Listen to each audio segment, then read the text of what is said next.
You're listening to the Parents of Hardworking Teens podcast, episode 69, The Battle Between Perfection and Productivity, and why both are needed, but often at different times, and how to know when each one is required.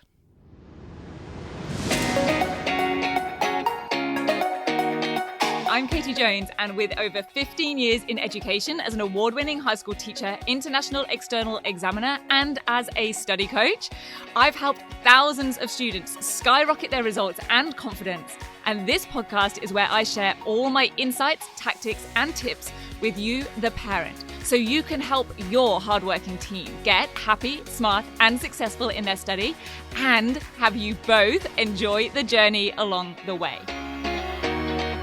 This is the Parents of Hardworking Teens podcast. Hi VIPs, I hope you and your teens are doing really well and that you are enjoying the school holidays if you're on school holidays right now, or if you're in the Northern Hemisphere, that the new school year is kicking off and getting off to a great start for you. I personally am loving the school holidays right now. It is my perfect combo of having time to really get into some big projects and get some of those meatier tasks done when I've got more time than during the term, and also getting to do some nice non-work things as well. We're actually about to go on what might well be my most middle-aged trip in my life so far. We're going for a few days to Toowoomba and doing the flower carnival, the festival that's happening there. We're going with some friends, we're taking the dog and staying in an Airbnb and just taking in all of the beautiful flowers, the gardens, and I'm sure some cafes, doing some good walks, all of which are totally up my street, but do, when I put them together in a sentence like that, make me feel like I am more in my early 60s than early 40s. But hey, I'm good with it. Now, this week's episode is one that I'm really excited to share with you. It's taken from our recent Facebook Live, and the reason that I'm so keen to share it with you here on the podcast is because it is a topic that I touch on pretty frequently in all different ways with students. And it's that battle between perfection versus productivity and what's required for best possible results in different situations and scenarios. Because I often see students aiming for perfection when perfection is not only not needed, but in fact is perhaps hindering them and their performance. And then other times not paying enough attention or putting enough effort into getting something as close to perfect as possible when actually that is what they do need to be doing. So I'm going to share here the live nuggets and advice and experience that I shared on that Facebook Live so that you can help guide your teen on using their time, their energy and effort in the most effective and strategic ways in their study so they can also save some of that time and energy for other things in life as well. So let's go with perfection versus productivity. All right, welcome everyone. I'm so pleased to be here with you this evening. It feels like a little while since our last Facebook Live, so I'm absolutely delighted to be spending a few minutes with you here today. So what we're going to talk about, being perfect versus being productive. Being perfect or productive. In other words, are we aiming for perfection or are we aiming for productivity? And as you can probably imagine, the answer is it depends. But of course, I'm going to give you much more than that. So I want us to just think for a moment about times when we have maybe, like I can definitely think back to this myself. I was definitely doing much more of this than I was of this as a student. I put a lot of effort and had a lot of pride in my work. And I will talk about that in a moment. When do we want to what if we don't want to just give in or produce a subpar, let's call it, piece of work and what's going on there? I will definitely cover off on that. I think a lot of the times I didn't know how to be more productive. I didn't know what was going to give me the greatest return on effort. A lot of the times because I didn't truly know where I was getting marks, what I wasn't getting marks for, what was going to get credit, what wasn't. So that's what I want to dive into today. And I first of all want to touch on, because I know that for a lot of you, you have hardworking teens, and you have teens that are putting in a lot of time and energy and effort. Not that there's anything wrong with hard work, but we want to optimize the reward that they get for that effort. So I'm going to start off by talking a little bit about this want or need sometimes to be perfect. Okay. A lot of the times I see students spending more time on this when they don't need to be. And I want to make a few things clear about that so that hopefully they don't ever spend time on something they don't need to be when they haven't chosen to, and they're not aware that they don't necessarily need to be, but also don't miss out on marks when something does need to be a little bit more perfect. So here's the issues with things being or spending too much time or spending too much focus on trying to be perfect. And you will notice, I don't know if you can see this on the camera, but I have done this on purpose. I drew the little guidelines and I was like, I'm going to leave the guidelines on, because you can even see where I like mapped out the spacing of the letters so we don't do that thing where it falls off the end, and I've got the nice highlighting until it went a little bit wrong. Honestly, when I drew the clock on there, I was like, oh, that doesn't look as good now. And I was like, wow, if I'm being productive, I'm going to leave it, because I nearly thought, should I write out that card again? And I was like, no, that is not productive. That is not the way that I could best spend my time to give you most value on this session. What I instead spent time doing was thinking about some specific examples I could give you. So there's so many things going on with these cards. You'll see I even chose like the little revision type cards to use for this session, and I've handwritten them, and I'm going to explain all the reasons why I've chosen to do that. It's all very strategic. If you don't know me by now, then I like strategy. And if you don't know me very well, I'm Katie Jones.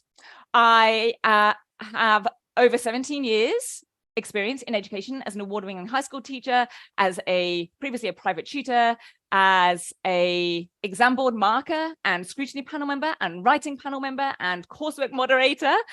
And across multiple countries, I started my teaching career in the UK and then moved over to Australia. I've taught across multiple states in Australia, and I currently work with students mainly in Australia and New Zealand, but also internationally. We have students in Singapore and in international schools. We even have a student in Switzerland and in the UK who I work with to get them more strategic and have them gaining more reward for effort in their study in high school, particularly for those students in years 9 to 12 or 10 to 13. Those are the year groups, or the stages, I should really say, of education, where the skills and strategies and techniques that I have learned and gone behind the curtain for in terms of exam board work and assessment and honing and adapting the way I teach and train students, that's where I see this really taking hold. And what I really see a lot of is students spending time on things like these revision cards, making them beautiful, and spending a lot of time on things like writing notes. And what happens, and you've just heard me say it twice, is they're spending a lot of time. And time is one of those things that a lot of busy and hardworking students tell me they do not have enough of. So what I want to do is optimize their use of time so that they can put in their best effort and make things perfect when they need to be, but also hold back from that so they save themselves time to either spend on things in their study that would give them a much better reward, or on other things that they enjoy in their life and give them a better life balance, or just have some time to relax. Or do something else that is not necessarily being productive. And that's the first issue with it, is it takes a lot of time to make something perfect. So sometimes, I'm going to say the word wasting because it's not getting them anything in reward, wasting time on making something perfect.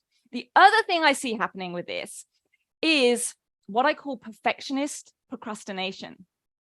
And what they're going to do, and ask me how I know, this is what I did as well as a teenager.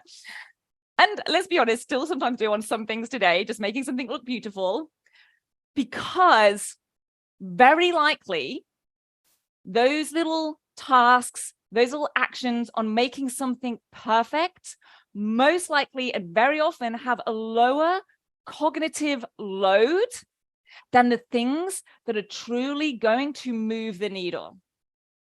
It's much easier cognitively to make a pretty front cover and spend maybe half an hour changing up the fonts or looking for the perfect image than it is to actually address or address the focus of an essay, or create a thesis statement, or write the actual essay, or analyze the data if it's a scientific report, let's say.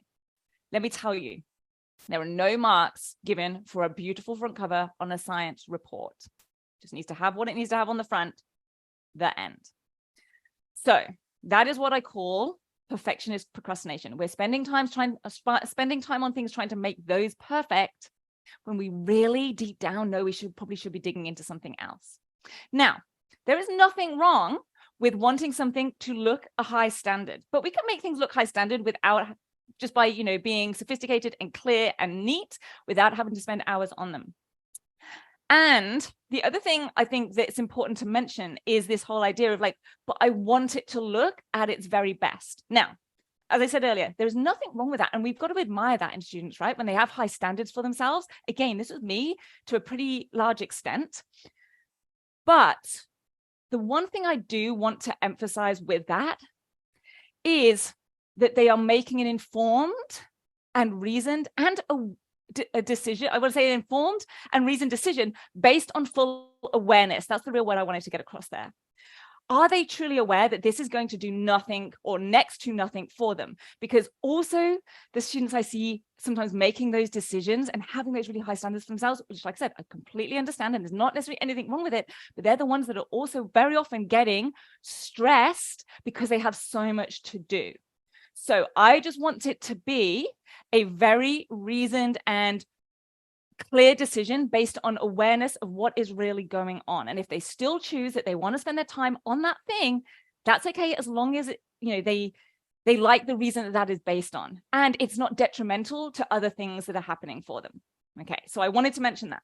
All right, now, is there a time and place for things that need to be perfect? Absolutely, and I am going to come to that. Now, this is what I want to spend a little bit of time talking about as well, because this is super important. And very often I want to get more students out of this and into this. Not that they're going to lower their standards. Very often, this is the ironic thing, very often their marks will go up when they focus more on what is productive. When I talk about productive, I'm talking about things like getting more stuff done. So they're not spending hours and hours or having this huge long to-do list that they can't get through. And things that truly move the needle. And by move the needle for a student, I mean, essentially gets them more marks, hits the higher level criteria on the rubric, okay, whatever it means for them and their subject and the type of assessment that they're doing.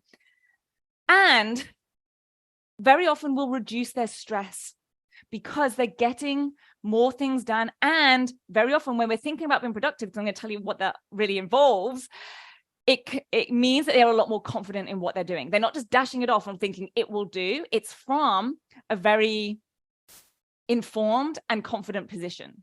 Okay, so here's the sort of things that I want to talk about. They need to be aware of what is actually required. So we could also see this as a tick list, but we could also see this as achieving the criteria. What are they truly going to get marks for in whatever it is that they're working on? How significant or how important is that particular task? Again, I'm not saying that there's an excuse to go, oh, well, this doesn't really matter, so I'm not going to do it, even though it might have been set for homework or whatever it might be, but they need to make an informed decision around that.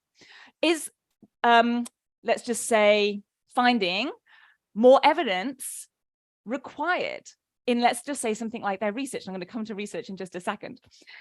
Is that actually going to get them more marks? Or have they got enough evidence? Do they know how much evidence they need to have in order to hit the level that they want, or the mark that they want, or the grade that they're after in their finished piece? Do they know? Or are they sort of hedging their bets and a little bit unsure? This is why I said, like, they're coming at it from a confident place. That's one thing I want them to really think about.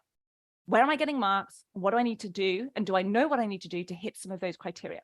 The next thing I want them to think about is, and in fact, I'll give you some examples. I'll give you some examples of this. A big one that crossed my mind as I just said that a few seconds ago. I'll give you an exact story, actually, a real example. Jess, who I was coaching, this was a few years ago now. I always remember her mum saying how she would spend hours taking notes. Her mum literally said to me, her notes are like War and Peace. She's got all these pages and pages and pages of notes. And I was working with her on this one task. She knew she was going to be leading up to doing an analytical essay. I think it was on I'm pretty sure it's on it's funny, isn't it, what you remember? Like, I remember this so vividly. It was on The Handmaid's Tale. And so over the holidays, she had to, I think, like watch the whole season and take notes. So can you imagine how many pages of notes she was possibly going to have? And her mum could see this, about to happen. So we worked together and really thought, okay, what are we going to need to do with these notes? We know we're going to have to write an analytical essay. And because she'd worked with me, we know that essays are pretty much always around themes or the main characters. So instead, what we did was drew up a table that had themes, characters, and then every time she saw something, a particular event or something that happened, or even a quote that she wanted to write down, she would just put it in the box. No more just writing out what was happening, not thinking about what am I going to need this for, but just trying to write down all of the information. Made a huge difference. And the other thing I said to Jess was, just let it be messy. I actually want to see your notes be a little bit messy. I don't want them to see that. I don't want to see them perfectly, beautifully written out. Now she struggled with that part, but she did have a table of information that was already logically worked out because we'd already thought about what is this going to produce? What are we going to need this for? How do we make this most productive? Okay, so that's the one thing. Another thing I want to mention is things like, so that would be research and taking notes. Another thing I want to mention is revision. This is huge. So these cards that get filled up and very often made beautifully into these decorative tiles, it's just not the best use of time. I really want students to consider making their revision notes a lot more condensed, I'm going to say the word messier, and I'll give you another example. I talk a lot, and I won't go into this now. I talk a lot about transforming information to make revision active, but I'm not going to get into that now. One of the examples of this is you can take something that is word-based or verbal-based and maybe turn it visual, okay?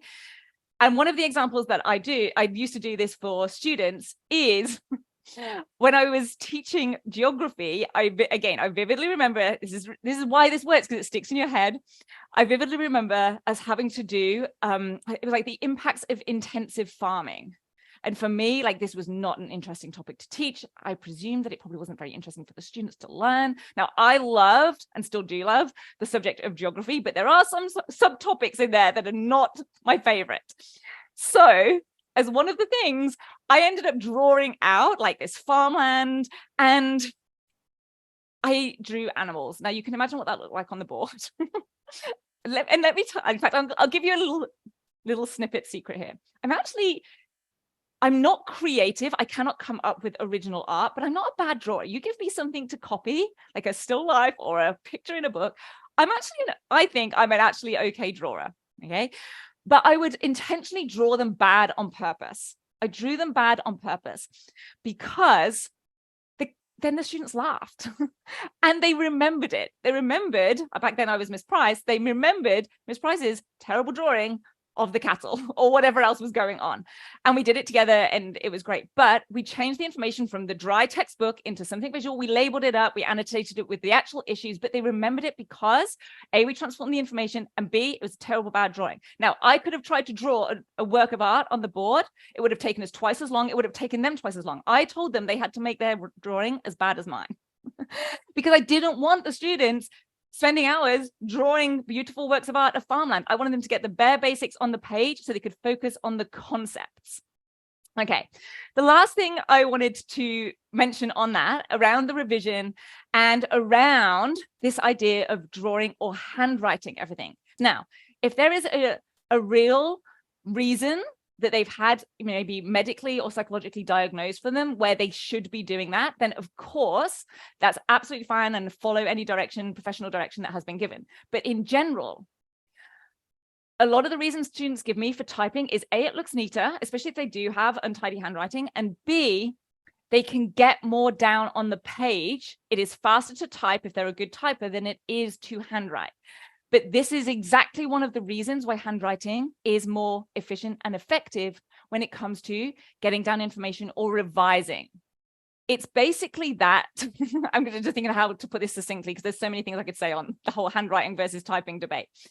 The thing I will make clear for this session is that because they have to basically rush to get things down more by handwriting, because it's faster to type, it's slower to handwrite for many people, it forces them to condense the information. If they can type as fast as someone is speaking or as fast as the information is coming, They are more likely to copy it out word for word. And that does not require understanding or taking fully in, and processing is the word I'm looking for, processing the information. If they are forced to condense and switch up the wording so that they can get it down in handwriting, that is absolutely so much more effective for them than having a beautiful typed page, but done in the handwriting is going to be, it actually processes better in our brain when we handwrite than when we type, but I won't get into that. But it forces us to condense and switch up the wording of what we're writing, which means that we have to truly understand it. We cannot just write it copying out and kind of tune out in terms of the cognition in our brain. Okay, so in that case, if we know that taking notes and doing research and doing revision requires us to work, or is when we are best off working productively rather than to perfection, when do we want to be perfect? I will tell you. Ta-da. Notice it's still pretty perfect. So I'll show you in a second. I'll give you behind the scenes. I'll give you the things that I've drawn on the back of the other one. It is only really during extended tasks, and particularly when they are not under timed conditions. So if they have an essay that they are doing in an exam under timed conditions, we do not expect it to be perfect. We expect crossings out, because they should be doing that anyway if they're doing some really good editing at the end. We allow them 1 to 2, maybe 3 minor slips in maybe spelling, punctuation, or grammar.